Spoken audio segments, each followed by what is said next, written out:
What's up, Barnhill family, and welcome back to the channel. Yo. So Khamzat Chimaev had absorbed 2 significant strikes in his 4 UFC fights prior to Gilbert Burns. Gilbert said, you know what, I'm going to add 119 to make it an odd 121, excuse me. Yeah, that was crazy. And before we could get into the conversation and just how this fight went, a slow clap for these boys. Oh, yeah. I mean, that Fight was of the year. That was standing ovation type of material. The best fight we've seen this year. The most exciting. You know, it was one of those that felt like a movie, right? Yeah. Your stomach's in knots. It's not even the main event, but it's captivated the entire audience. That crowd in there was probably so electric. Dana kept talking about it. And when you're watching a fight on TV, you really don't know how to judge what the inside's like. But when you're inside, you don't know how to judge what it's like on TV. Yeah. And I can tell you that we were feeling it from the TV screen. All the way here in Houston, Texas, we could feel the energy that they were bringing in Jacksonville. Yeah. I was blown away. Gilbert Burns, who does it better than Gilbert Burns? Gilbert Burns deserves everything and then some from the UFC. To take the fight that nobody wanted, to take that really nice number 2 ranking that he had solidified, and he could have done what everybody else was doing. I don't want to fight him. He hasn't done this. He hasn't done that. No, he said, give me the scariest guy. Everybody's ducking him. Let me have him. Yeah. And you know what? It's high risk, high reward in this game, and sometimes it lands on your color and sometimes it doesn't. But Gilbert Burns' stock went through the roof last night. There were so many people doubting him. You know, all week it was polls on Instagram and YouTube. Who's going to win, Chimaev or Burns? And I'd click them just to see what the results were like. It was mostly 80-20 Chimaev, and I was guilty of it. I thought Chimaev was going to get a first-round finish just because the moment was going to be so big. Yeah. Gilbert Burns came in with the perfect mindset. He was a little tense at first in the first round, but once he got to the ground and then realized he could get back up and he wasn't in submission threats by Chimaev, he decided to breathe a sigh of relief, and it was on from there. It was an epic fight. It really unbelievable. And my respect for Gilbert Burns just went through the roof as well. And you talk about, this comes from his submission grappling background. I mean, he's a guy that enters a tournament, and you don't have a way of ducking somebody in a tournament. If you want to make it to the gold medal, you fight everybody that's continuing to win their fights, and it gets harder as the rounds go on. So he's like, I don't know what saying no to a fight means. I enter a tournament, and I don't care if it's the boogeyman standing across from me. I'm fighting him. And Dana White said it perfectly in the post-fight press conference last night to some of the reporters. Like, you guys realized last night that Khamzat Chimaev is a human. And Gilbert Burns realized it in that cage last night. Khamzat Chimaev is a human. You can hit him. You can hurt him. And that's where the confidence comes from. You know, when you see a guy who literally hasn't been hit for all intents and purposes in his entire UFC short-lived career, and he's just starching people with one punch. He's taking people down and just absolutely beating their faces in. It can almost be a little bit intimidating even for somebody as seasoned as Gilbert Burns. And so I think you saw a little bit of that in the first round. Burns was a little timid, and then all of a sudden he started to land some overhand hooks, and boom, he hit Chimaev. His chin turned a little bit. He said, okay, this guy's right in front of me. I know where he is. I know where the range is. I can hit him. I can touch him. I'm starting to see a little bit of blood dripping from his face. He's human. It's just like Rocky Balboa, you know, when he hit Ivan Drago, and his cornerman said, look at him bleeding over there. He's a human just like you are. And we all saw that human element of Khamzat Chimaev last night, which I think was a great thing. And I think this is going to do wonders for Chimaev's career, believe it or not, because he showed us, and Teddy Atlas said it best. Teddy Atlas is such a genius. He said, we all know the outward skills that Chimaev possesses. We know what he has on the outside, but going into that third round when it's 1-1 and his face is busted up, we're going to see just what he's made of on the inside. Yeah, and that's beautiful. Perfectly worded. And you got to love Teddy Atlas. I'm such a big fan of his, and I'm so glad that he has taken on to MMA and just loves it and adores it just like he adores boxing. We're lucky to have him in our sport.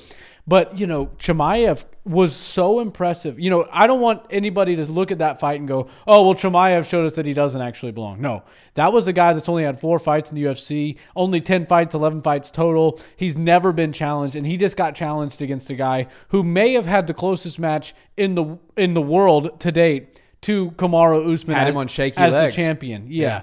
Nobody's given Kamaru Usman that type of difficulty as the champion as Colby Covington and Gilbert Burns. Yeah. And for him to go in there and show us after just 2 fights at 170 that he can hang with Gilbert Burns, and he even got his hand raised, is something really, really impressive. You know, he was able to take a guy like Gilbert Burns who really, really thrives on the ground and make some things happen, get to the back, you know, throw some submission attempts up. Not only that, but once he got down on the ground and was on a top position, Gilbert Burns threw up a couple of things, you know, some triangle attempts and things like that. Exactly. And a lot of striking in there too. He was able to defend that well. So there's a lot of positives for Chimaev to take out of this. There's also so many positives for Gilbert Burns. You know, everybody was booing Gilbert and cheering Chimaev on the way out. And then by the time that third round started, it was Gilbert Burns cheers from ear to ear and everywhere in between in Jacksonville. So I was really, really, really blown away with just how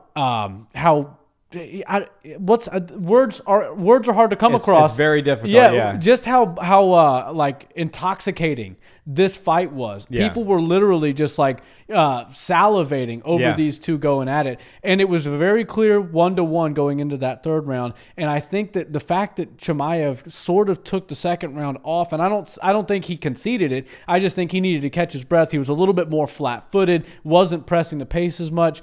He knew that he had to come out and show us something in the third round. He did exactly that. I think the third round was the closest of the 3 rounds, but it did sort of lean towards Chimaev, and I thought by the end of it, Gilbert Burns gave it everything he had, but it just wasn't quite enough. He definitely won the second round more so than Chimaev won the first to the third, so that was the biggest disparity of all the rounds. But I do think that Chimaev did get it right, 2-1. What an amazing fight. Yeah, I definitely think the judges got it right. I don't think that it was a controversial decision. I do think Chimaev clearly won the first and clearly won the third. But the thing is, exactly as you said, the second round was the most dominating round, and that one did happen to go to Gilbert. And make no mistake, Chimaev was really hurt after that second round. That hook that put Chimaev down was vicious, and it took him a second to compose himself after that. Again, I thought Gilbert might even have a chance to finish the fight there, but I think that Chimaev in 4 fights in the UFC to go and put on a performance like that against the #2 guy in the division, as you said, the guy that's probably had Kamaru Usman hurt more than anybody, certainly since he's been the champion, is really remarkable. A couple of questions come to mind. One, how good is Khamzat's gas tank if he does end up in a 5-round fight? Because we did see him a little bit fatigued for the first time.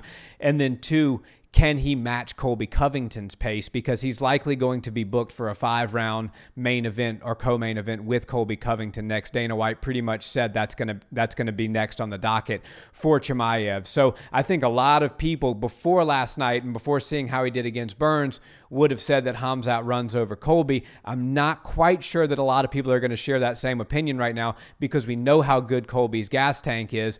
We do know Colby's a little bit chinny at times, but at the same time, he will bring a pressure that Gilbert Burns didn't bring, and it'll be interesting to see if Chimaev can keep up. Yeah, there's a lot of talking points going into next week, and now that we know kind of where Chimaev is headed in the direction, he's going right towards chaos, and that is an amazing fight. I think last night was really eye-opening for everybody in the division, especially Colby Covington, and I think we might need to make a video next week on that fight in particular, just like way early predictions. But I think Gilbert Burns' power is going to be the big differentiator because while Covington is a very great gas tank and he's a pressure fighter, he doesn't possess the same sort of power that Gilbert Burns has. Gilbert Burns got Chimaev's attention by cracking him hard. I mean, he dropped him a couple of times. I don't know if they were clean drops, but Chimaev hit the ground a few times. I don't really know if it was because he got wobbled, if off he balanced or something. Fell off balance, if he slipped. But either way, when that stuff happens, the crowd notices it, the judge notices it, and everybody went wild. So